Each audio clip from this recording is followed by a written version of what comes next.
Hey guys, my name is Val. Welcome. Today we're going to go back a year ago to when we first moved to our new property in Nova Scotia, Zone 6B. Um, I've been gardening for about 15 years. Used to live in Southwest Ontario, that's Zone 6A, in a corner townhouse with a smallish garden where we only had space for about 5 raised beds. And we lived there for about 10 years. And then we started, we really wanted to just grow more things and we needed more land to do it. So we ended up starting to look around, looking for a place, and we settled in Nova Scotia, just southwest of Halifax, with a lot more land to be able to grow more things. And today I wanted to show you, I wanted to take you back for when we that first growing season and how we prepared the garden and built all the raised beds and did all the things, at least as much as we can do, as much as we could do in phase one. We have a couple of more phases already planned. But for today's video, we're just going to go through, I'll walk you through what we did. And then let me throw some pictures up and I'll walk you through it. So this is what we started with. This is a picture of the backyard. And we moved in last January. So it's been about a year. And this is what we basically started with a blank slate, and not knowing whether or not the garden area was going to be ready in time for that growing season. We did a lot of planning. I don't know how many drawings I did just to try to figure out, where everything was going to go.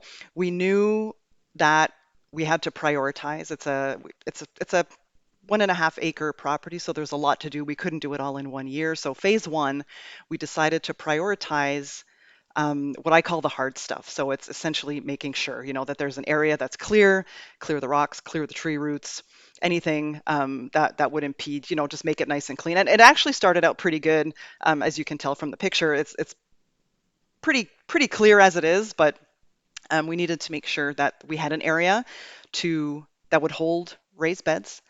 So just have like a cleared area. We're going to put gravel down, just to make sure that we can add raised beds.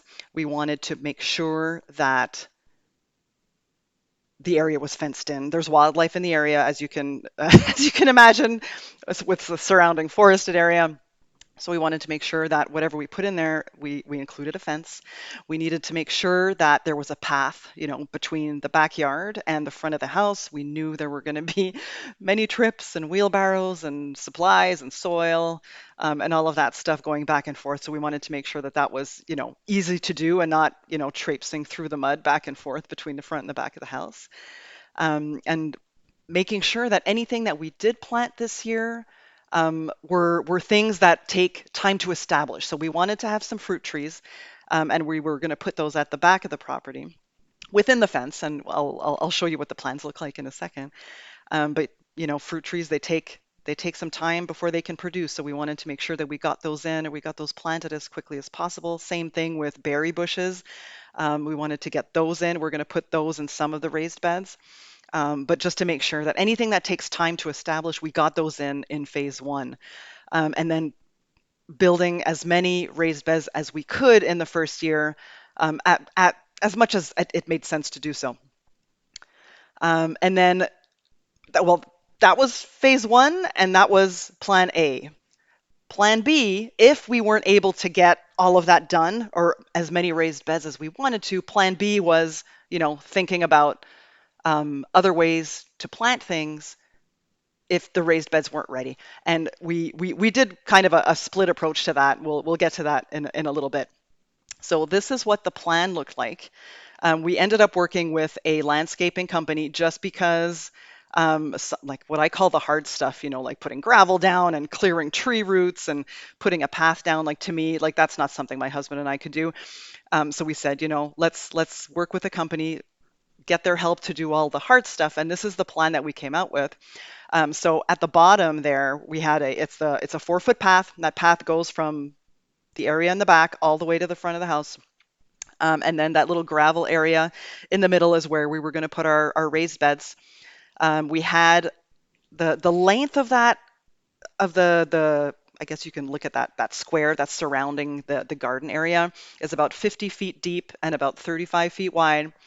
We had fruit trees planned for the back, 8 of them, dwarf small trees. That area was going to be mulched. The area with the speckle where the raised beds were going to be is a gravel. We had a small border around where you see kind of a dark outline around that gravel area was going to be for some kind of planting.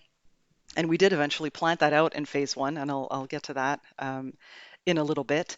And then just around that kind of like the white space between the darker perennial border and the fence was going to be planted with clover. And the trees that you're seeing around the perimeter, those were existing trees. And obviously, we're going to leave all of that there. So this was the plan. And then as things progressed, this is what it started out with, and this is when the landscaping company came by, and that kind of that gravelly outline is where they were going to put lumber, timbers, just to frame the garden area. Um, and I think from start to finish, the work took maybe 2 to 3 weeks, and mainly the delays were due to weather. It was we moved in January, but the work only started, I believe it was in May or the first week of June, somewhere around there. And it's typically somewhat rainy in the spring. So the only delays that they hit were weather related, but it actually went pretty quickly. So the first thing was laying out that the area for the garden. See, they've put the timbers down here and they've started putting in the gravel in the center. The path has started, and that path continues all the way along the side of the house up to the front driveway. And then I'm trying to see if there was anything else here. No, that was pretty much it up until this point. And then this, okay, so this is standing in front of the house towards the right side. At the bottom there where the gravel is, that's our driveway. And then the blue lines are where the path was going to go. So it goes all the way to the side, and then you take a left and you go all the way down to the back of the house. And that worked well. So this one, you'll see the garden area is done, the timbers are down to frame it, and then this is the back area with the mulch where those stakes are where the 8 fruit trees were going to go. Um, and that all went well. And then they didn't want to plant any fruit trees until the fence was up, just in case wildlife got to them before they were able to fence it all in and protect them. So here we are with the fence. So now we've got the garden area with the gravel, the timbers to lock it in. We have our mulched area in the back for the fruit trees. You can see the fruit trees are there. They've been planted. We ended up planting 2 apple, 2 pear, 2 plum, 1 peach, and 1 nectarine, which I'm very excited about. And then the dark border around the garden area, that's just soil to be, we were going to plant something there, which I won't reveal what we did, but you'll find out soon enough. And then the lighter brown soil was just seeded with clover, which turned out really well. And don't mind those little spiky things, those little stakes at the bottom. I'm taking this picture from my second floor window, and those stakes are from pots where I planted tomatoes and I staked them. So those are the stakes coming out of my tomato pots from the deck down below. But this is ultimately their work was done at this point. So all the hard stuff was completed, and this was what the plan was for phase one, and then the rest of it would be my husband and I building the raised beds, planting as many as we could, and just carrying on with the growing season. So here is a close up of our little fruit trees at the back of the property. You'll see there's a small gate at the back. There's I think that's like a 3-foot gate, and then the one at the front, or maybe that's a 2-foot, and then the one at the front is a 3-foot gate, and it's a 4-foot path. So it's plenty of room to take the wheelbarrow back and forth from the front of the house, and we used it a lot, you guys. It was a well used path, and this is down below, just taking a close up shot of what it looked like. We're very happy. We're very excited. We actually accomplished more in the first growing season than we thought.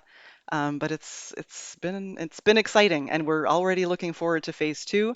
In the next video, I'm going to talk you through what we did with the raised beds, what we chose, how we put them together. Um, yeah, and it was pretty exciting. And we knew that it was going to take at least 2, maybe 3 years to get the whole property, the way that we want it.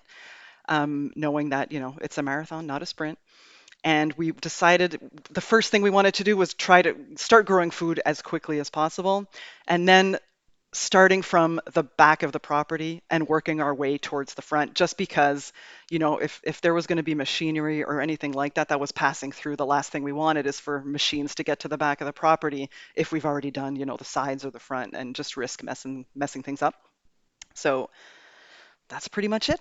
So on to part two, which was my husband and I taking care of building raised beds.